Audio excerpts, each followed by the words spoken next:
So price rules are the feature in QuickBooks Online that allows you to charge different prices to different people for different services at different times. And it's really amazing how flexible it can be. So if you have different prices for your retail folks versus your wholesale folks versus manufacturing, or maybe you have a senior discount and a friends and family discount, you can use price rules to control all of that. And it can be on a per product level, it can be on a category level, it can even just be time-based. So we showed you earlier where to turn on price rules, but it's under the gear and then in account and settings and then under sales. And then let me actually just make sure that this works as a unit. So I go up to the gear, I go over to account and settings, and then we go to the sales section. And then here's the quantity, price, and rate field right there. So nope, sorry, said that wrong. And then here is the option to turn on price rules. So I make sure that is on. Now, the next step is creating customer types. And so that allows you to assign a default price rule to a customer. So this would be used, for example, for retail and wholesale.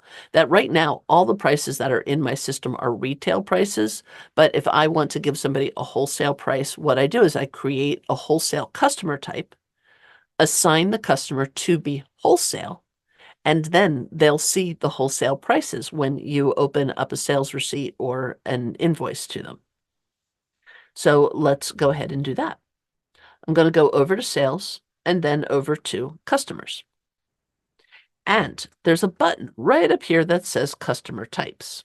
So I'll click customer types. And now I'm going to add a new customer type. And I'm going to make two of these. One is going to be retail, which essentially is standard pricing, but it makes sense to put it in. And then the next one is going to be wholesale. And I'll click save. Now, in order to do the price rules, we'll go to the gear and go to all lists and open up the price rules. And it's actually going to be easier for me to just demonstrate it than to read a wall of text on the slide. So I'm going to go up to the gear, and then I'm going to go to all lists right here. So it's a little hidden. And now here are the price rules. So I'll click on price rules, and I will create a rule. So I'm going to call this rule wholesale. I'm going to assign this to my wholesale customers. You know what I didn't do? I didn't add any customers to wholesale. I'm going to have to come back in here. Hold that thought. I'm going to leave without saving. I forgot to do this. Close. Yes. Back to customers.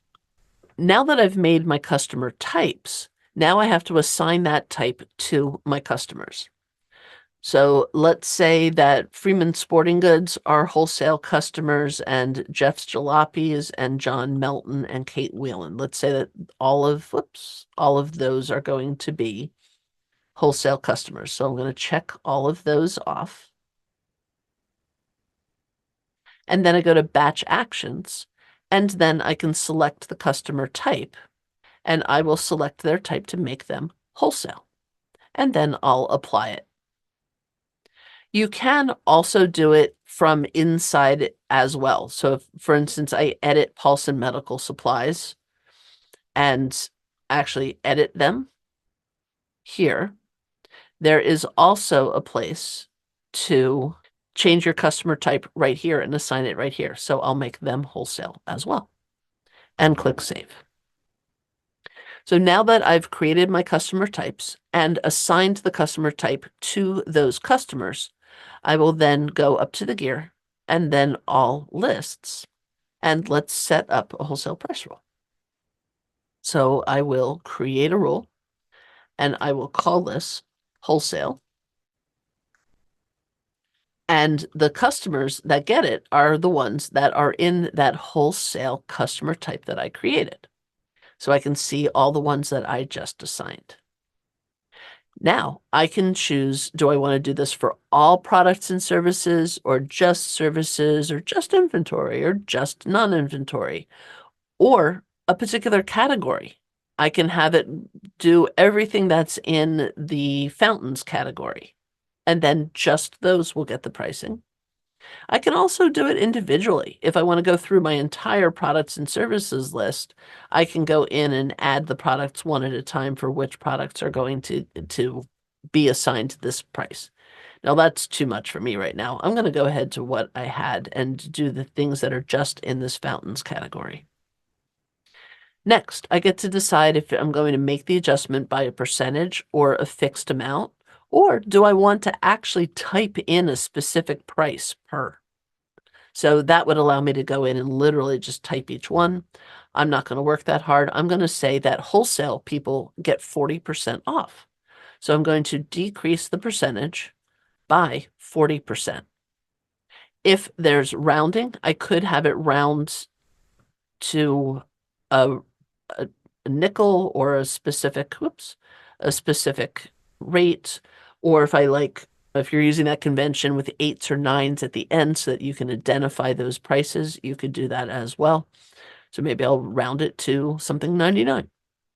Now, you also have the ability to specify a date range. If you're having a sale, you can have it good for all of May and say from May 1st to May 31st of this year. Now, I'm going to do this for everybody, but it's nice that you have that option of changing all your prices in your whole system for that time frame. I'll go ahead and I'll apply this rule. And now here are all the adjusted pricing. I'll be able to see the 99 telling me that this was a wholesale rate, and they'll get that automatic adjustment. And I will now save and close. Okay, so it's making the price rule for me. It's assigning the pricing to all of the products and services, and it's assigning it to all of the customers as well. Okay, so I'll let that roll for a second. I'm going to refresh my screen just to make sure that everything is hunky-dory. Okay, so there is my wholesale price rule. Now I'm going to make a new invoice, and I'll pick one of the people that I had assigned. So we'll do Ocean View Road. And then I'll make sure that I pick something from that category. So here's the design category. Now notice the rate has a drop down on it. And here's the wholesale, and here's the default sales rate. So it automatically charged the $180.99. Now, if I wanted to change it to the original retail price, I could, but because they're wholesale, it went ahead and assigned it. So that's how the price rules work. And that's way better than having a list of people on a list that you have to cross-reference or go in and change their prices manually every single time. So I'm a big fan of the price rules, and that's how to use them.